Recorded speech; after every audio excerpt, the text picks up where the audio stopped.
હવે ગઈકાલે આપણે જે જગ્યાએથી અટક્યા હતા ત્યાંથી આગળ વધીએ છીએ. ધ્યાન આપજો. Q/C જ્યાં છેલ્લી એક થિયરી બાકી રાખી હતી કે કેપેસિટર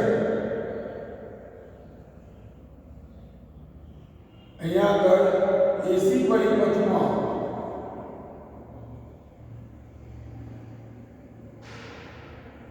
માત્ર કેપેસિટર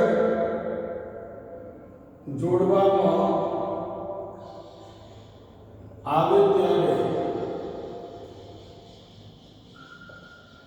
આલેખ સમજાવો તથા પાવરનું મૂલ્ય શોધો. ધ્યાન તો અહીંયા આગળ સર્કિટમાં કેપેસિટર છે.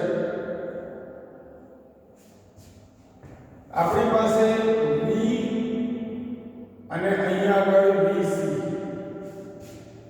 તો આકૃતિમાં દર્શાવ્યા પ્રમાણે V બરાબર થશે Vm sin ઓમેગા t અને VC બરાબર Q/C.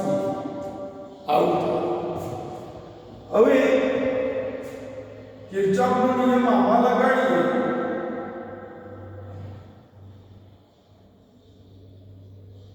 V plus VC is equal to 0 અને V એટલે Vm sin omega t plus અહીંયા Q/C is equal to 0.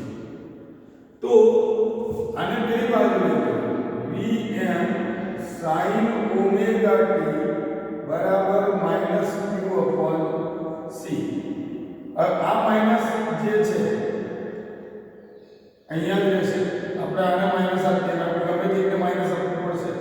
તો Q/C is equal to Vm sin omega t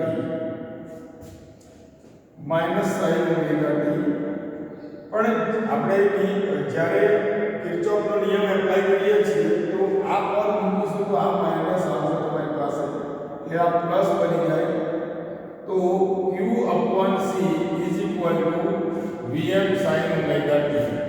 આ c ઉપર જાય Q બરાબર Vm c sin omega t. બે બાજુ વિકલન કરો એટલે પ્રવાહ મળે dq/dt is equal to Vm c. આ અચળ પદ છે d sin omega t dt.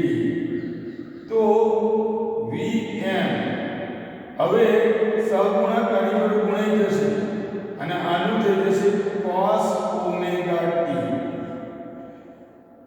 આપણી પાસે આ બની ગયું પ્રવાહ.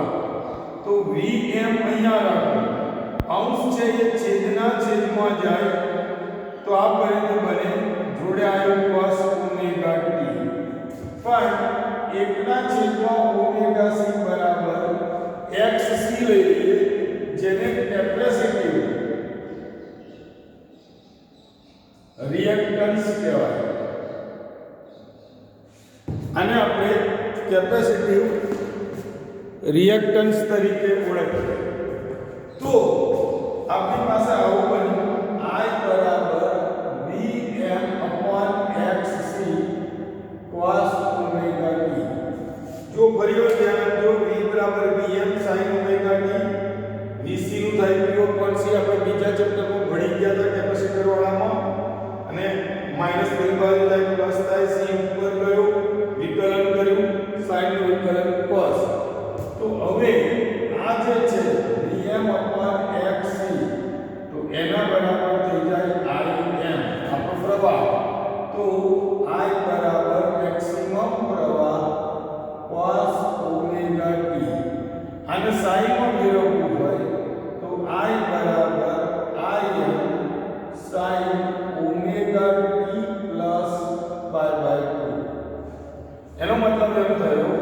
કે પ્રવાહ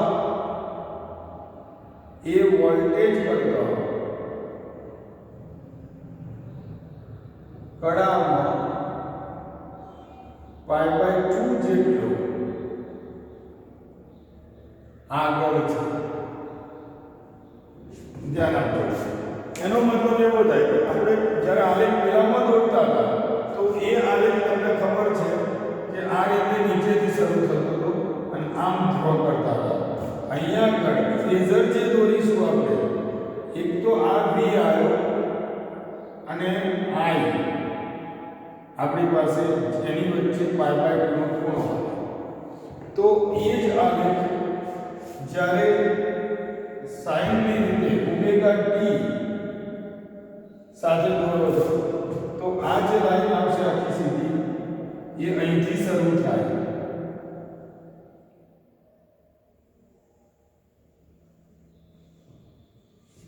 અને આ સીધું અહીંથી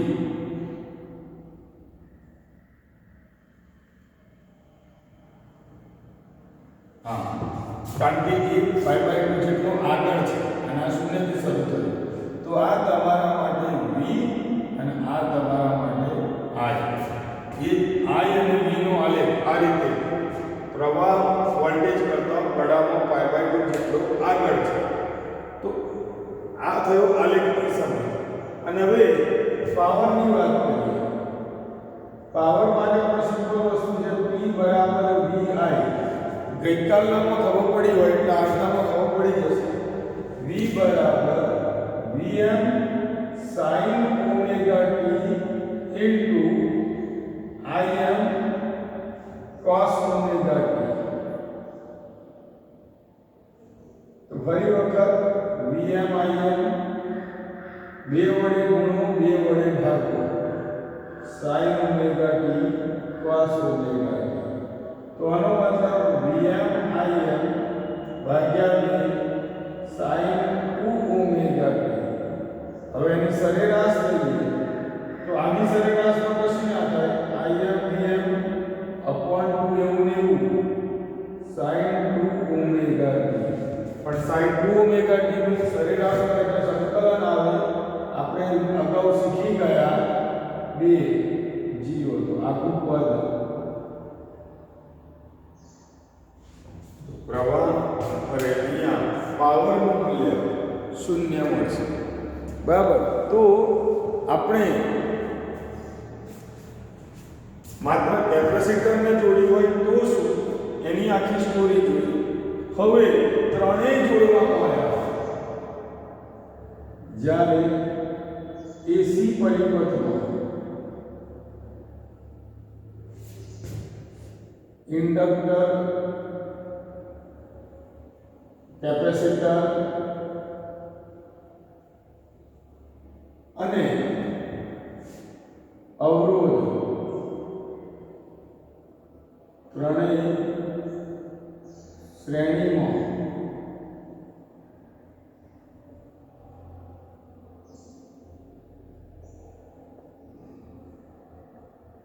ત્યારે તો એ પરિસ્થિતિ આવી થાય ઇન્ડક્ટર, કેપેસિટર,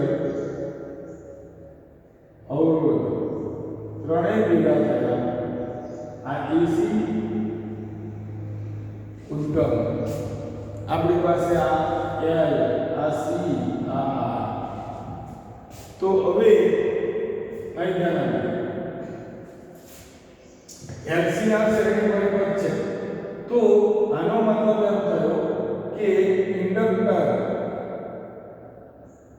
ના બે છેડા વચ્ચે નો પોટેન્શિયલ ડિફરન્સ VL જેને -L di/dt કહેવાય. પછી અવરોધના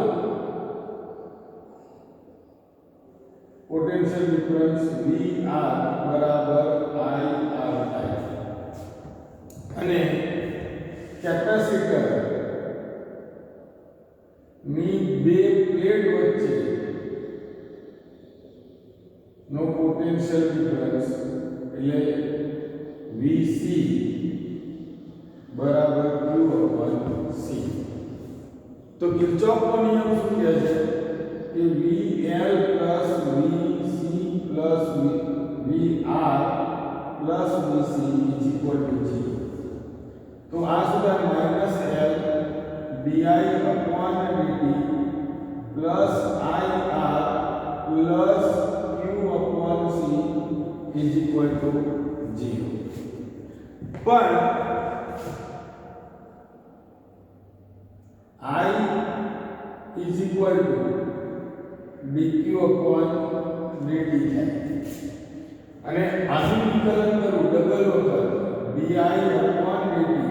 તો આનું ડબલ વિકલન થાય d2q/dt². તો આ બધો સામાન્ય લીધો -L d2q/dt² અને આને આપણે માનાંકમાં લઈ લઈએ તો આ માઈનસ નું પ્લસ થઈ જાય પ્લસ I એટલે dq/dt જોડે r પ્લસ q/c = 0.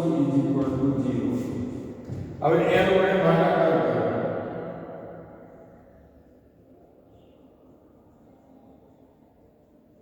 તો d2q/dt² r/L dq/dt plus q/LC is equal to કુલ વિદ્યુત સ્થિતિમાન આમાં કુલ વિદ્યુત આખું પોટેન્શિયલ ડિફરન્સ AC નું આમાં ત્રણેયમાં વહેંચાય એટલે ભૂલ કર્યો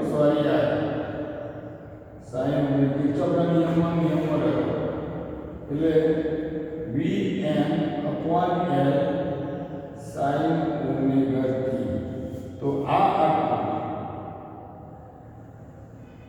તમારી પાસે સમીકરણ તમને કહેવામાં આવે કે LCR શ્રેણી પરિપથ માટે વીજભારનું દ્વિતીય વિકલન સમીકરણ મેળવો તો આ દ્વિતીય વિકલન સમીકરણ થયું અને આ સમીકરણ આપણે દોલન